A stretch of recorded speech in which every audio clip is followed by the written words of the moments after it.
Morning, Miss Lioness. How are you doing? Hey, greetings, Paul, greetings, Aiysha, greetings to one and all, international, hail out and shout out to everybody that's listening, I greet everyone in the name of the Most High, I give thanks for another platform, to air out my views and to come forward with an upful sound and for us to make a joyful noise through music. And this is International Women's Month, and I want to big up all the roaring lionesses around the world, who is looking after and taking care of things and taking care of, the family, the structure, the values, and also, taking care of their dignity, their pride, everything that comes, that belongs to a queen, So I'm here to endorse the women's crown. And I'm grateful to be a part of this full discussion we're about to get into right now. So thank you for having me, and give thanks for your listening ears to each and every one. I applaud you for your artistry. Your voice is just beautiful, it's strong, it's so clear and crisp. I think for me, the thing that's taking me over the most is the fact that you are bringing some serious messaging to your artistry. And somebody is going to hear this song and they're going to wonder who is Sarah Baartman, and they're going to look her up and they're going to get information about her, because this is a story that should be known by us globally, and I know it's a story that a lot of people might know of, but a lot of people don't know her story. And so for you to take the time to write a song and bring attention to Sarah Baartman and pay homage to this beautiful sister, her story, her life, her legacy, I applaud you with the utmost respect. Like, I'm just so enthralled to even be in your presence right now. So thank you for that. I wanted to just know, what made you write the song about Sarah Baartman? Thank you, first and foremost, for your kind words, Yes, thank you so much. It's well received, and much gratitude to you, Aiysha. What made me write Sarah Baartman?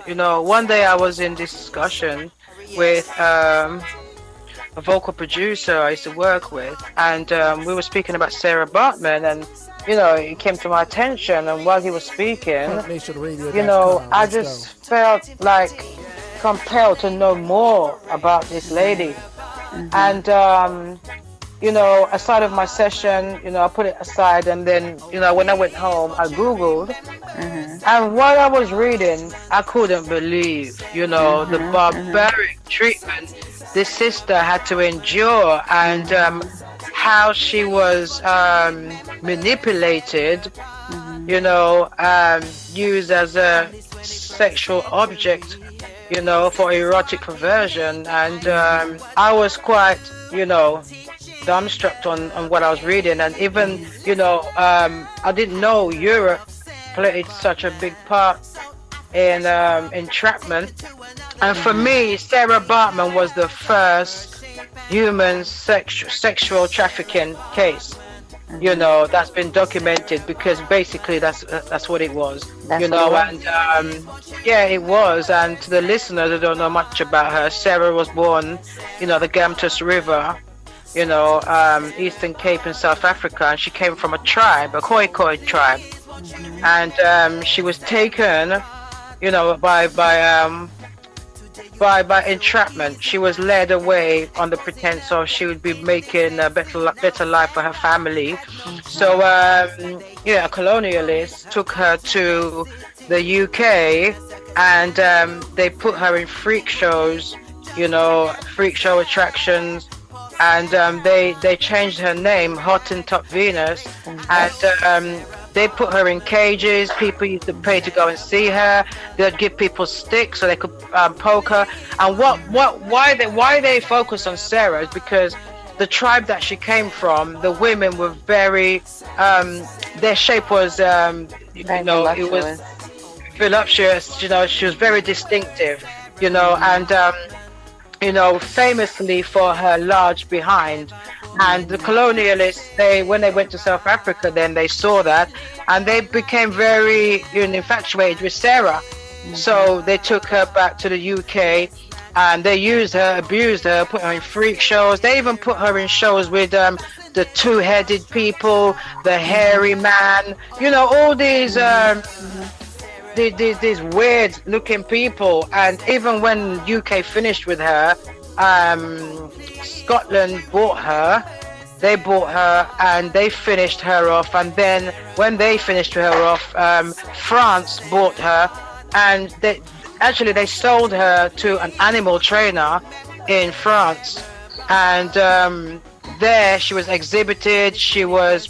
When they finished with her exhibiting her, they prostituted her, and obviously she caught all these diseases that wasn't treated, and then she was just kicked to the curb, and she turned into an alcoholic, and then she died. Nelson Mandela came to the UK, I think it was, in March 2002. He came to France and he demanded her remains and took her back to South Africa, where she's buried now. But yeah, in the 17th century, like around 1789, 1790, she was born, and she died very young, like just under 30 years old, and her life was just tormented and abused. So, this story stayed with me, and so when I started producing the second album, Sarah was just at the forefront, and I said, hold up, it's like this lady wants to just jump through wherever she's at, right now. I can feel she's pulling me, and she's enticing me to write this song. So I just briefly, in about 4 minutes, I just briefed her life and put it in on music, and to educate people. I said people need to know who Sarah Baartman is, because I didn't know who Sarah was. Right. So like I didn't know, there's people out there. And even when I introduced the song to South Africa, the DJs are playing it now, there's people that sending me message saying, Lioness, I'm from South Africa and I didn't know about Sarah Baartman. Oh, wow. So even people in South Africa, they're like, thank you so much for highlighting. So I said, this is a special gift for South Africa. She's a great grandmother of South Africa, and we need to let the people know who Sarah Baartman is. And not only that, on my coming tour for the next album, I would like to start a campaign of educating the queens, because right now, a lot of the queens, we are in a state of where we've been defiled, the clothes that we wear, how we act, how we project ourselves. We have to know that Sarah Baartman was a sexual experiment for her assets. And right now in the 21st century, it's like we don't really have to be in a science laboratory. Like, the scientists can just wait for summertime, and the way some women dress, they can just stand on the road and do their survey. And so, it's just about educating women about Sarah, what she endured, and to how we've been stripped of our proper dress and the way we present ourselves, stripped of our crowns, basically. So this is I will be educating. And not only that, I would like the brothers to know also, because the brothers have a big part to play in the way women project themselves and how they are commended also. And because men get excited, not all men, some men will get excited of the way women will project themselves in certain garments, so they have to know that they will play a part in stripping the woman down. So not just the black woman, the international women, so we have to know that we need to fix up back into dignity and to wear our international crowns, properly once again. And so on the back of Sarah Baartman, I would like to start a campaign and to educate people, because what the children see of the mothers is what they will become, whether it's a prince or princess. The princesses will want to be like the mother. If the mother's dressing explicitly, the princesses will also want to go down that road. The princes, they will see that they can disrespect women, and the way that they will see women is not through a proper lens.